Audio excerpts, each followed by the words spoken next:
Now, I wanted and decided to go into this because of a few reasons. One in particular, I'm now on the board of this nonprofit in London, and I have been a fan of their work and followed the work and engaged with the work of Innocence for years. Back when I lived in LA, I used to go to many fundraisers that the San Diego Innocence Project had and try and participate to my best ability.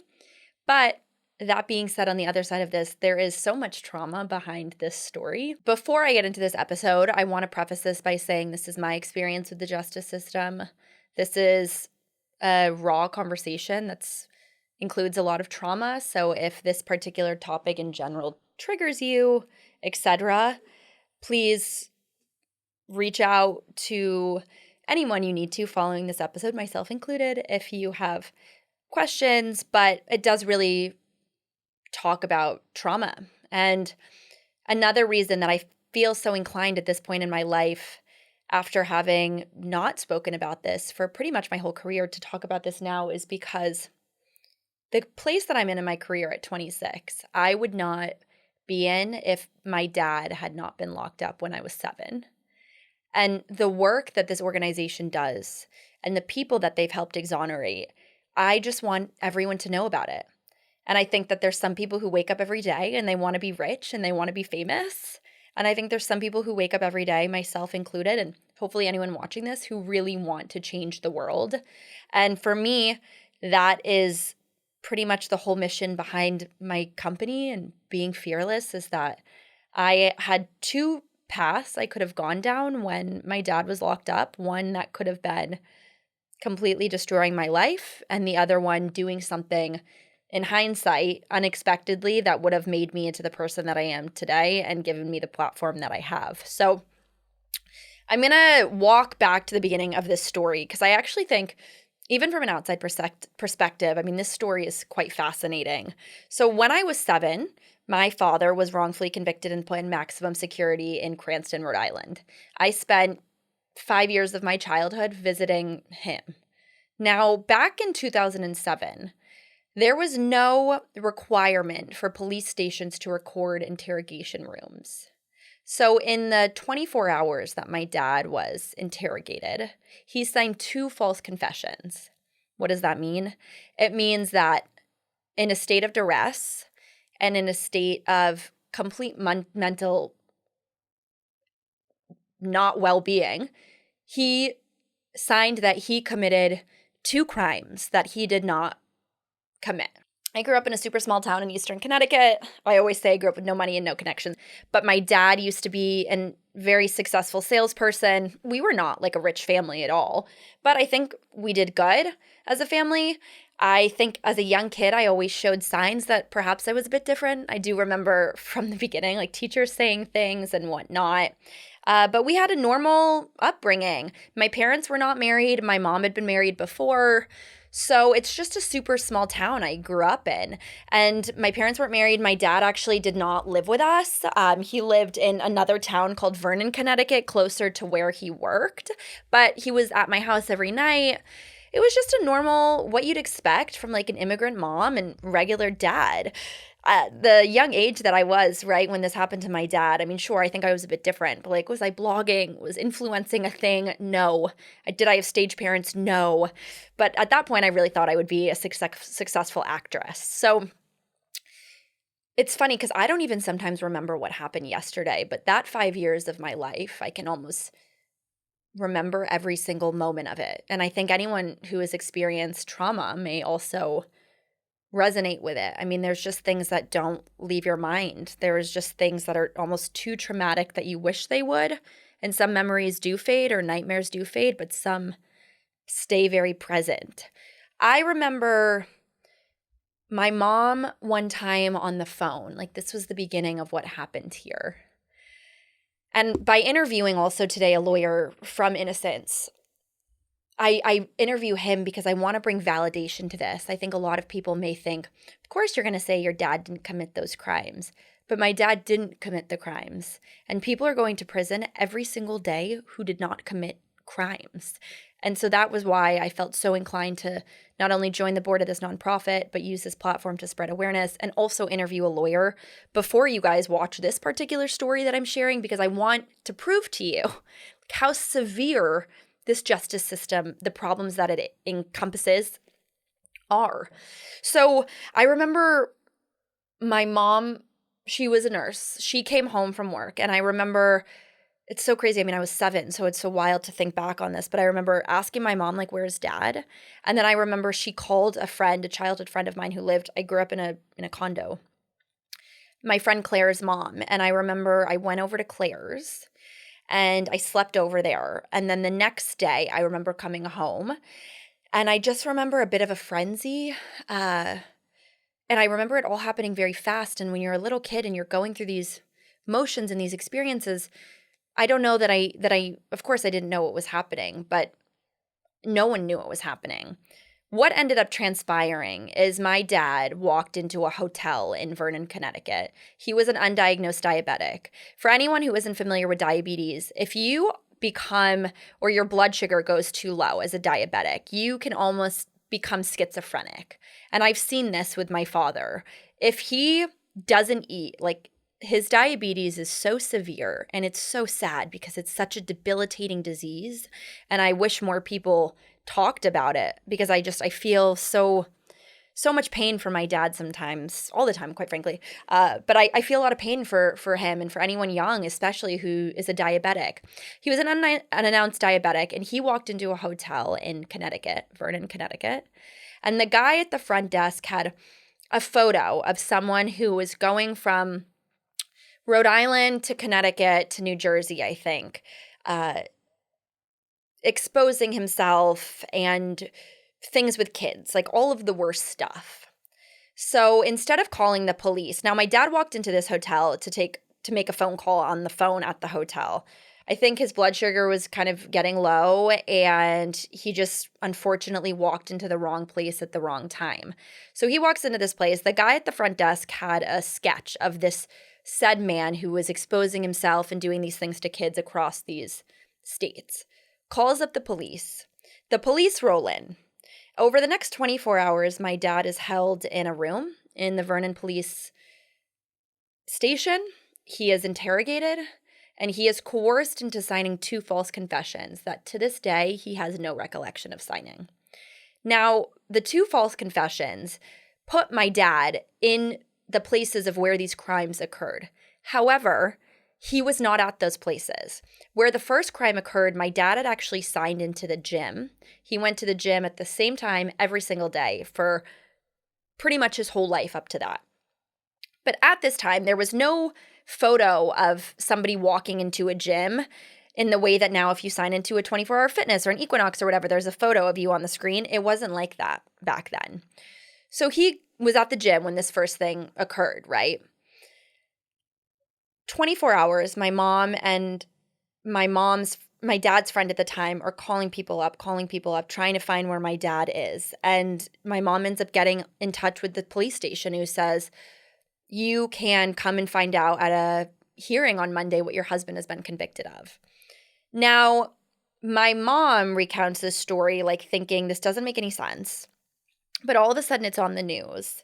So things just started to kind of become very odd. But simultaneously, my dad, 24 hours after, was given that one phone call. He had no idea to ask for a lawyer, like all of those things. And he was so ill in that room when they convinced him to sign those false confessions.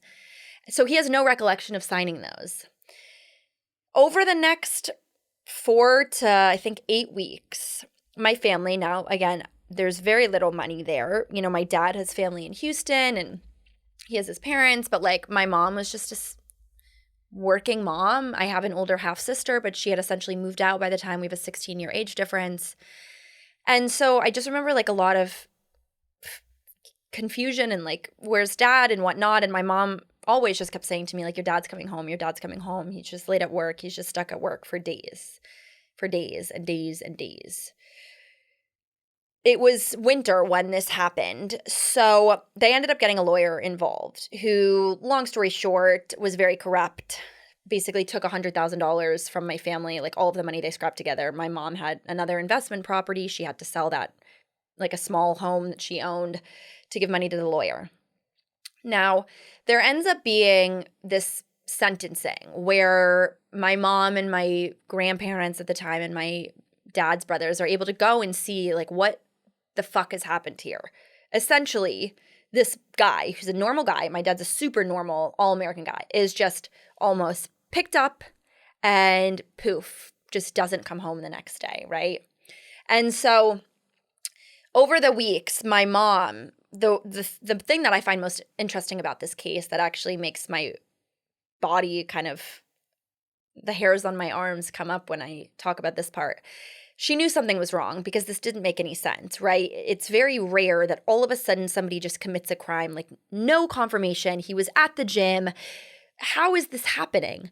She was at work one day and my mom was a psych nurse and she went to the car afterwards, and there was a piece in the Hartford Courant of a lawyer who was involved with the Innocence Project, who had helped get somebody out of prison in Connecticut for a crime that occurred in New Haven, like on the Yale campus. It was a murder crime. My mom says she called 411 and she said, please connect me to a Donald Connery. And in like a Hail Mary Jesus, the woman on the other end of the line said, I think you mean a Donald Connolly. Like, I'll connect you now. My mom got connected to this lawyer who was also involved in the Innocence Project. And, Innocence Project lawyers, I mean, they're remarkable. These are lawyers that are doing essentially pro bono work, right? But they come from very esteemed colleges and universities and backgrounds. So you're not just talking about your run-of-the-mill lawyer. I mean, these are the toughest, some of the most esteemed lawyers out there. My mom explained the situation essentially to this random strange man on the phone. Like, I think something's happened to my husband. This doesn't make sense. Like, we need help. And he came and he went. My dad was put into a prison in a holding cell, I think in Rhode Island at this time, essentially awaiting this trial. Donald goes and meets with my dad, and I guess spent 7 or 8 hours with him. Went back to my mom and says to my mom, if this goes to trial, verbatim, this is what he said, the most innocent man I have ever met is going to be locked up for life. Like, you have to stop the trial. So in this time frame, right, the cops had essentially orchestrated this making a murderer style situation of my dad had paid somebody to check into the gym. Simultaneously, the week before, my dad had gotten his hair done. That was all because he was planning to go and be in Rhode Island when this first crime happened. It was just this bizarre series of events, and none of it was true. Absolutely none of it was true. And people ask me all the time, did your mom know that he was innocent? And I've asked her this before, and she said, yeah, because it doesn't make sense. And my mom's a very level-headed woman. Had somebody shown her DNA, there was no DNA in this case. There was nothing. There was nothing to go on besides the fact that, unfortunately, under duress, my dad signed 2 false confessions. And that's why talking to Justin, a lawyer, about this, it's wild to hear him say, as a lawyer, oh, people sign false confessions all the time. It happens all of the time, and there's no coming back from it. So what I remember is because my mom didn't have any help for me, she had to bring me to a lot of the trial like stuff and the court cases. And I remember this part I don't want to talk about because I'm going to cry. Like, yeah, I can't talk about this stuff. I remember like the first time, like when you go and you like the trial, and I remember just being like a young kid and hearing some of these things. And then I remember for sure the first time I like stepped foot in a jail, because my dad, we were living in Connecticut, but these crimes, some of them have occurred in Rhode Island. So he essentially had to go to Rhode Island and either potentially await this trial, which we ended up not having the trial, but he was in Rhode Island. So Cranston, Rhode Island is about an hour and a half away from where I'm from. It's also where Olivia Culpo is from. Mike Studd, I think, is from Cranston. Maximum security prison in Cranston, Rhode Island is awful. It is awful. Prison is a terrible place. Being a kid in prison is a terrible place for a kid to be. I remember, my dad is my best friend to this day. The reason I work so much is because my dad he's my everything. He is my everything. And when I think about strength and when I think about hope, it's unbelievable to me what humans can endure, but just the fact that this can happen to somebody is what makes me so emotional about this topic. But yeah, essentially, I spent years visiting him in this prison. My dad ended up taking a plea bargain. And I asked him, actually, we were in Maine a few weeks ago, and we very rarely talk about this. And when I asked my dad things, I think he's forgotten a lot of it. I think that kind of trauma and pain is too much to endure. But I asked him, why did you take the plea bargain? Because he could have gone to trial. And hopefully you would think that if you go to trial and you didn't commit the crimes, you won't go to prison. And he said to me, they ended up getting a lawyer who found out there was too much damage that was done. The original lawyer had not presented proper facts about my father. And because of that, the damage that was done, and that lawyer they ended up finding out was a cocaine addict. This is insane. Cocaine addict wanted so much money up front, was actually not even a criminal defense lawyer. I guess he was like a divorce lawyer that my uncle had found online in Texas, but he was in Connecticut, the lawyer. The whole thing is insane. So his options were you either sit trial, and of course anyone convicted on those types of crimes, we're not talking like some weed in your pocket. We're talking about the epitome of what most people expect people in prison to be: pedophiles and serial killers and etc. You're not getting home. You're not coming home. And my dad's diabetes was progressing so much at that point. And so I asked him, why did you take the plea bargain? And he said to me, because your mom said to me, do you ever want to see your daughter again? Like, he literally said, there wasn't much for me to think about, but it was I either go to trial and I'm gone for life, or I take the plea bargain and I'll be home in 5 years. And I think maybe he got out with good time in 4.5.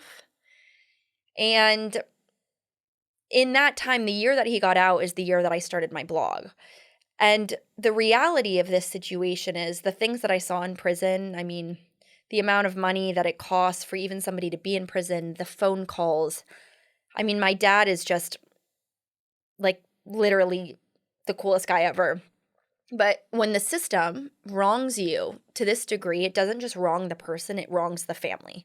There's another organization I volunteered with when I was living full-time in LA called POPS. And it's a lot of kids whose parents, it's all kids actually, whose parents have been incarcerated. And I think from the kids' side, right, like it doesn't matter if your parent is innocent or not innocent. Of course, in the matter of life and family, yes, that matters, and it also kind of decides sometimes how long you'll go away for. But on the child side, when you have a parent who has been incarcerated, there is nothing for you. There's no money. For the most part, you're talking about kids who come from low income homes, who come from very little. I grew up in a, I guess, middle class household in Eastern Connecticut, a very rural town. But so you don't expect this really to happen to me, right? But like when I tell you, and it's so funny, you know, and I think the running thing for me, for those who don't know, I was pretty heavily canceled online in April for accidentally, at the time I didn't know, banditing a marathon. When I realized how easy it is to judge somebody, the comments about me being this rich white girl from Connecticut, and I'm like, you guys have no idea. Like, you have no idea what I've seen.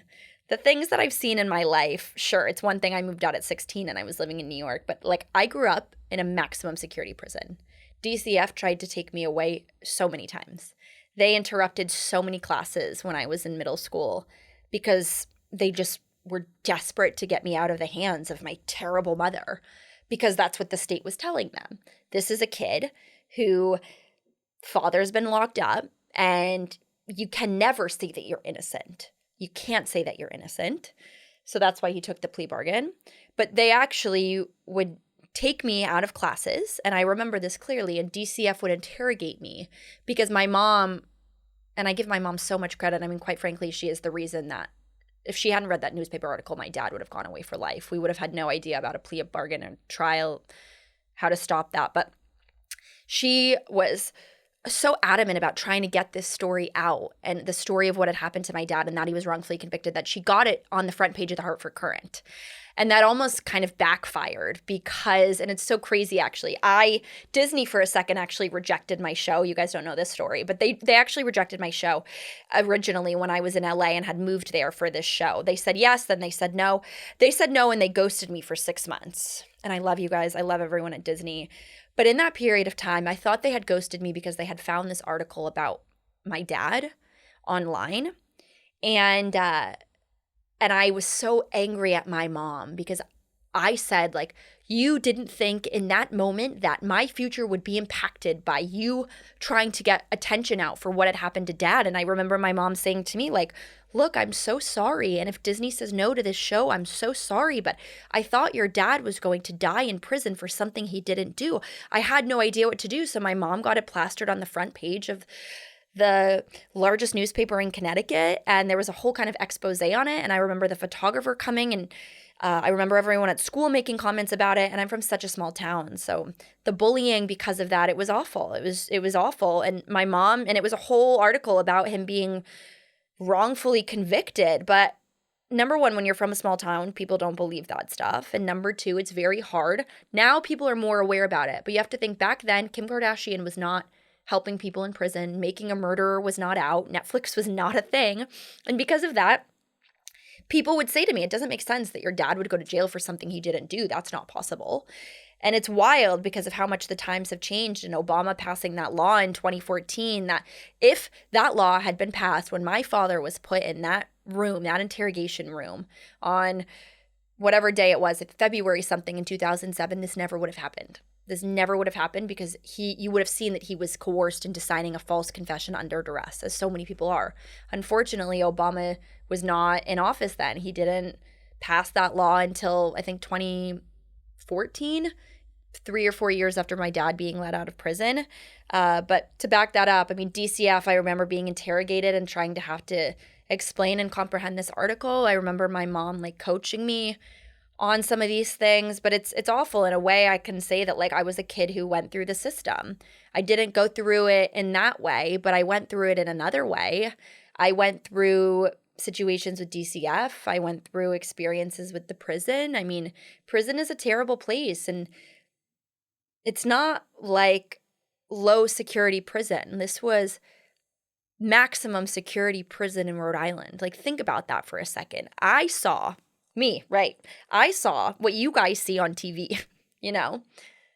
It's crazy when I think back about it, and the guards and the security and the vending machine, and I always just remember thinking, like, it was the best part for me of going to this prison was the fact that I would get sugar, and my mom would let me have anything from the vending machine. And I just remember that was like the only thing that got me through it.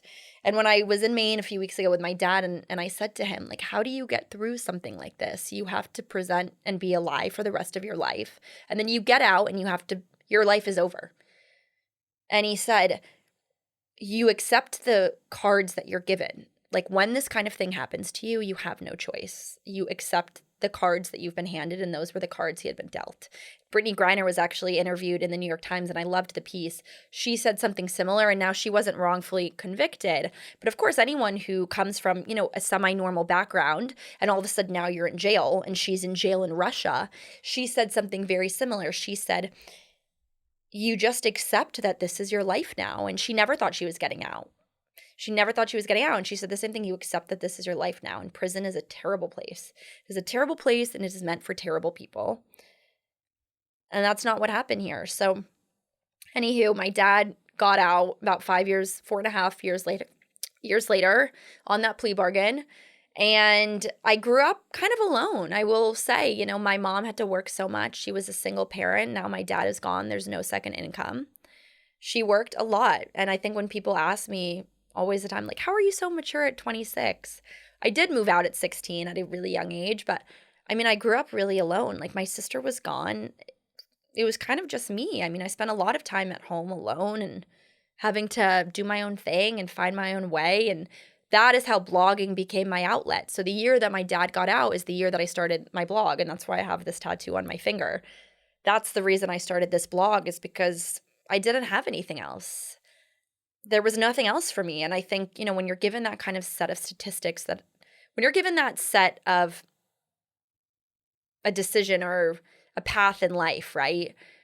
And simultaneously, I'm failing out of school. I'm so bad at it. I knew at a young age, like, I just didn't want to be a statistic, if that makes sense. Like, I knew what I had gone through was so traumatic and so awful. And I'm so angry, right? And I'm still so angry. I won't deny it. I'm angrier than my dad is. I can tell you that. Um, but I didn't want to be a statistic for a kid who was this effed up kid who had seen a lot of stuff at a really young age and was defined by it from her life. And so when my dad got out, when you get out of prison, even if you're innocent or not innocent, you're essentially just thrown on the street. He couldn't live with us because we lived near kids. And with that kind of an offense, you can't live near kids. He went from this lucrative sales job to, I think he makes 20, 30,000 a year now. And he is just the happiest guy. Like, he's literally my best friend. But I think, like, it's crazy to me because it keeps happening, right? Like, my dad in this scenario is one situation, but this keeps happening to people all over the world. And the kids are, like, really who I feel for because of the fact that, like, you go through this process and the kid has to come along almost for the ride, watching their family member essentially die in prison. Then the family member gets out and it should be, okay, you're moving on. You can't move on. You can't move on from that because there's no help. There's no assistance. There's no financial. There's no one to talk to. I mean, who does, like, what does my mom do? Call up her friends and be like, oh, great, my husband's home now who just went to jail for 5 years for doing nothing. Like, let's proceed on. You can't. You almost leave prison and in a sense, you're kind of locked up in this cage again. And so I just want people to know that in life, you have two paths you can go down. What happened to my family, and I was 1% of this equation, right? Like, I don't feel sorry for myself. I feel only emotions for my dad. But I do feel very sad for what the justice system does to people and how corrupt it is. And maybe this would never have happened now because of all the laws that have been passed, but it's still happening to other people. So I just want to urge anyone who's gone through anything to know that you can rewrite your narrative. Every single time something happens to you, it's up to you to rewrite it. Like, no one was telling me to start a blog. No one was telling me to be an entrepreneur. Absolutely nothing. It was 100% on me to make sure that I wasn't a statistic, and I did that. And I am living proof. Like, I love that about myself. I'm really a chameleon. Like, I can be at a Motel 6 and then I can be at a Four Seasons. I can be at the best party in the world and I can also live at home in sweatpants. And I say that in a way that's like, because of what I've gone through, I am able to so easily read people and adjust myself in so many situations. Had this not happened to me, I would never have started that blog. Would I give all of it up to not have it happen to my dad in a heartbeat? In a heartbeat. In a heartbeat. Like, there is no doubt about it. No doubt about it. And I always think, actually, about the Kardashians. I always think, wow, would they want their dad back who passed if in return they had to be normal? I don't know their answer, but I can tell you in a heartbeat I would give it all up for this to not have happened to my dad. But at the end of the day, it happened. And something may happen to you in your life. It may happen to your family, but it is up to you to choose how you want to proceed. And that is something I can't tell you what to do, but I can tell you that in life you have two choices, two paths you can take, and you always have to choose the one that's the better one. The other one it's useless, right? Like, there's nothing good about letting yourself be defined by that trauma. There's no point in it. It's completely useless, I can tell you looking back. You can't be defined by the set of statistics that you were given. You have to rewrite your narrative and you have to rewrite your story. And that's what I did. And that's what I continue to do. And I hope that this story, and I didn't even really get into the nitty gritty of it. It's a bit too deep, to be honest. I really didn't get into the nitty gritty of it. But really another takeaway is really, if you need a nonprofit, if you need an organization, if you need a reason to wake up in the morning, Innocence is that organization. It is my heart and soul. Like, if I wasn't an entrepreneur, I'd be a lawyer, and I plan hopefully one day to go to law school. And so I hope that any of you who maybe feel inspired by this, or perhaps you want to go to law school, that is an option for you. Remember that. And you have to stay fearless. Stay fearless. Don't let anything define you, and constantly get out of your comfort zone.